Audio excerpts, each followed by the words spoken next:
ভোলা থেকে খুলনা পর্যন্ত gas line বসানোর কথা থাকলেও তা নিয়ে দেখা দিয়েছে অনিশ্চয়তা।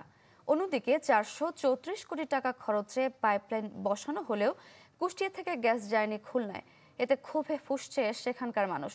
স্থবিরতা দেখা দিয়েছে শিল্প খাতে।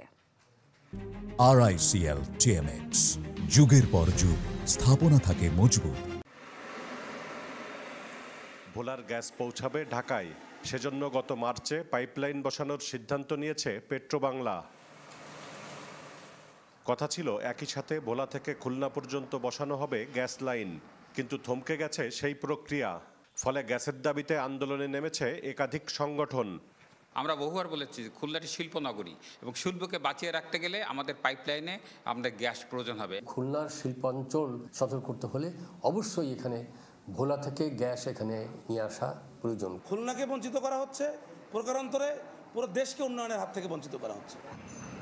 কুষ্টিয়া থেকেও আনা হবে গ্যাস, তাই ভেড়ামারা থেকে আড়ংঘাটা পর্যন্ত সঞ্চালন লাইন বসানো হয় 2016 সালে, যাতে খরচ হয় 371 কোটি টাকা। 5 বছর আগে আড়ংঘাটা থেকে খালিশপুর পর্যন্ত পাইপলাইন স্থাপনে ব্যয় হয় 53 কোটি টাকা। আর এখন বসানো হচ্ছে শিরোমণি বিসিক শিল্পনগরী পর্যন্ত। কিন্তু এত টাকা খরচের পরও গ্যাস মিলবে কিনা তা অনিশ্চিত। বর্তমান সরকার বলছে না, ভোলায় যে গ্যাস পাওয়া গেছে বরিশাল থেকে খুলনায় আসবে। সম্প্রতি পেট্রোবাংলার চেয়ারম্যান তিনি বলেছেন আগে খুলনা না, আগে আমরা ঢাকায় দেবো, তারপর খুলনা। এই ধরনের যদি পদক্ষেপ গ্রহণ করা হয় তাহলে আমরা কঠোর আন্দোলন দিকে বাধ্য হব, কর্মসূচি দিতে। যদিও সংশ্লিষ্ট কর্মকর্তাদের দাবি খুলনায় গ্যাস আনার চেষ্টা অব্যাহত রয়েছে। আসলে গভর্নমেন্টের চেষ্টা আছে দেশের সর্বত্রই আসলে সমানভাবে একটা উন্নয়ন করার, বিশেষ করে দক্ষিণ বাংলায়। যেমন আপনারা জানেন ভোলাতে চেষ্টা করে যাচ্ছে ইন্ডাস্ট্রিয়ালাইজেশন করার জন্য, অ্যাজ ওয়েল অ্যাজ খুলনাতেও চেষ্টা করছে। সরকারি সিদ্ধান্ত মোতাবেক আমরা চেষ্টা করছি আর কি দ্রুত এখানে যাতে গ্যাস সংযোগ দেওয়া যায় আর কি।